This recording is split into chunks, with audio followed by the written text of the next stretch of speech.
नागपूर शहरात बिबट्या शिरलाय। भांडेवाडी परिसरातील एका घरात बिबट्या शिरल्याचं कळत आहे। बिबट्याला पकडण्याचा वन विभागाचा प्रयत्न सुरू आहे। राज्यभरात सध्या बिबट्याने धुमाकूळ घातलेलाय।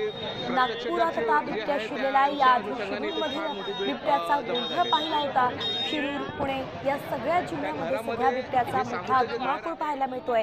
नागपुराची आता त्यात एंट्री झाली आहे। भांडेवाडी खरं तर हा गजबजलेला परिसर आहे, मात्र या ठिकाणी आज सकाळी बिबट्या दिसून आला। सर्वात पहिले जिने बिबट्या पाहिला ते अनिल गणपत राऊत यांची मुलगी आहे। त्या मुलीने हा खरं तर बिबट्या असल्याची माहिती मिळाली होती। आपण तिच्याशी पहिले बातचीत करू। मी आधी त्याची म्हणजे पुष्पा आली, मग माझे भाऊ वगैरे सगळ्यांनी त्याला म्हणजे काडी वगैरे सगळं मारलं, पण त्यांनी काही रिस्पॉन्स केला नाही।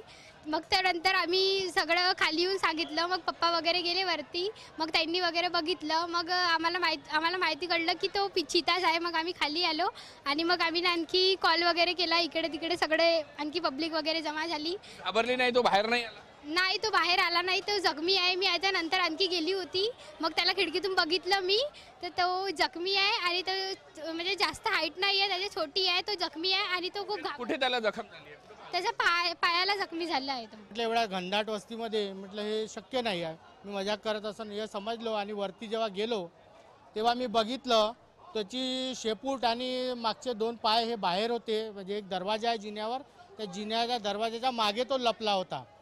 आणि त्यानंतर मग मी खरंच मला वाटलं की नाही, खरं हा चिता आहे। आणि मी खाली आलो, 100 नंबरवर कॉल करून कंट्रोल रूमला याची माहिती दिली। त्याच्यानंतर फॉरेस्टवाल्यांना याची माहिती दिली। व्हिडिओ जर्नलिस्ट सौरभ बोलेसह पराग डोबडे, साम टीव्ही न्यूज, नागपूर। देश विदेशातील प्रत्येक घडामोडींचे लाईव्ह अपडेट मिळवण्यासाठी आता साम टीव्हीच्या सर्व सोशल मीडिया प्लॅटफॉर्मला लाईक, फॉलो आणि सबस्क्राईब करा। तसंच सर्व नोटिफिकेशनसाठी बेल आयकॉन प्रेस करायला विसरू नका।